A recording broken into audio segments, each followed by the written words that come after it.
Bonjour à tous, je suis ravi de vous retrouver pour une vidéo qui se fait dans le cadre du challenge Book Discoveries qui avait été initié par Kevin Crouton. Donc je vous mets directement la page Facebook du défi ainsi que la chaîne de Kevin Crouton dans la barre de description, bien évidemment.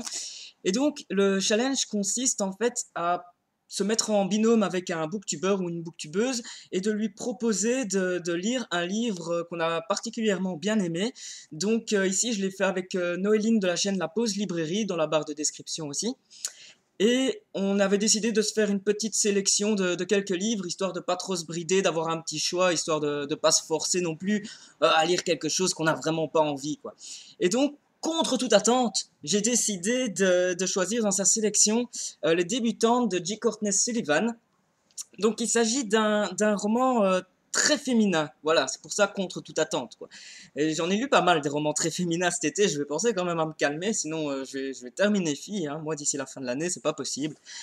Et donc voilà, ça va être un des derniers, et j'ai particulièrement bien aimé, même s'il y a quelques trucs qui m'ont un peu embêté. Donc il s'agit de l'histoire de quatre filles qui vont se rencontrer, elles ne se connaissaient pas avant, elles vont se rencontrer dans une faculté, dans une université du Massachusetts, assez huppée et exclusivement féminin. Il n'y a que des filles qui vont dans cette université. Et donc, c'est un livre très, très féministe qui parle beaucoup de la condition féminine et tout ça.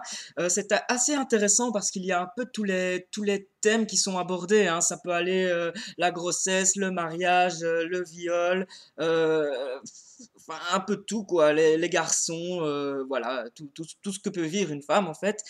Euh, dans les bons côtés et les mauvais côtés, forcément.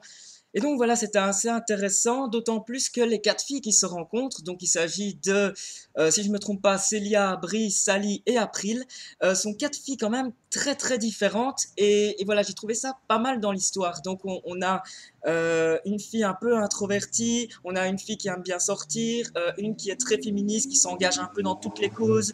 Et une autre qui est homosexuelle, donc voilà, ça parle aussi de l'homosexualité aussi dans ce livre. Et voilà, le fait qu'on ait quatre personnages très très différents, ça fait en sorte que le bouquin n'est pas caricatural du tout. C'est-à-dire qu'on est, même si le livre parle de la condition féminine, on n'est jamais dans un truc très très féministe, pro-féministe et tout. Il y a un personnage qui l'incarne, mais les autres personnages sont là aussi pour lui donner d'autres versions, pour lui donner d'autres façons de penser et tout ça. Et c'est ce que j'ai retrouvé à chaque fois dans ce roman, c'est qu'à chaque fois qu'il y a une opinion qui est portée par un des personnages, il y a les autres personnages qui viennent un peu contrecarrer. Et voilà, ça permet d'avoir plusieurs versions, plusieurs opinions qui nous permettent de nous faire une idée sans trop être à fond dans un avis, dans un domaine, une opinion très tranchée. Et voilà, j'ai trouvé que c'était pas caricatural du tout de ce point de vue-là. Maintenant, ce qui m'a un peu gêné dans la lecture, c'est que le roman, déjà, il est long, mais il est surtout dans la première partie très déconstruit, c'est-à-dire que déjà, on a un chapitre, c'est un des quatre personnages, une des quatre filles où on voit ce qui lui arrive et tout ça. Donc ça m'a pas gêné, mais ça vogue aussi entre passé, présent, et parfois, voilà, on change de personnage, on change de temps, si je puis dire, d'instant, vu que des fois on est dans le passé, des fois on est dans le présent, et c'est pas toujours bien délimité. C'est-à-dire que parfois je me suis retrouvé un peu paumé, c'est-à-dire dans les passages où j'étais un peu distrait, parfois je me disais, ah merde, je sais plus où on est, je sais plus où on est dans le passé, on est dans le présent, je ne sais plus. Donc voilà, parfois c'est un peu déroutant. Ça l'est beaucoup moins dans la deuxième partie où c'est beaucoup plus suivi. Et, et voilà, j'ai bien aimé. Ça vire en thriller un peu vers la fin de l'histoire. J'ai trouvé ça pas mal aussi parce que j'ai trouvé qu'à la fin il fallait un peu donner un nouveau souffle, une grosse intrigue parce que voilà, il y a un moment où ça patine un peu. Et donc voilà, l'intrigue est tout de suite relancée vers je sais pas, le troisième quart du livre et tout. Donc voilà, j'ai trouvé ça assez intéressant. Ça a été une très très bonne lecture dans son ensemble et en tout cas, voilà, j'ai bien aimé. Je remercie Noéline de me l'avoir proposé. C'était une bonne lecture, même si ça n'a pas été la plus grosse lecture de l'année non plus.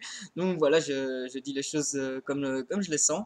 En tout cas, je vous le conseille si vous êtes intéressé par une ambiance un peu feel good, mais aussi avec des moments assez durs, hein, des fois, je tiens à le préciser. Je dis ça pour beaucoup de livres en fait, mais c'est vrai qu'il y a des moments un peu durs, notamment ceux du viol et tout ça, c'est pas forcément très très facile. Donc voilà, je tenais quand même à le préciser aussi pour ceux qui n'aiment pas trop ce genre d'ambiance. Mais sinon, dans la plupart du roman, c'est quand même très feel good, ça se laisse lire, c'est parfait pour l'été, même si on arrive tout doucement en automne. En tout cas, il s'agissait des débutantes de J. Courtney Sullivan, c'est chez Livre de Poche. Et voilà, très très bonne lecture. On se retrouve tout bientôt pour une nouvelle vidéo. Ciao ciao, à la prochaine.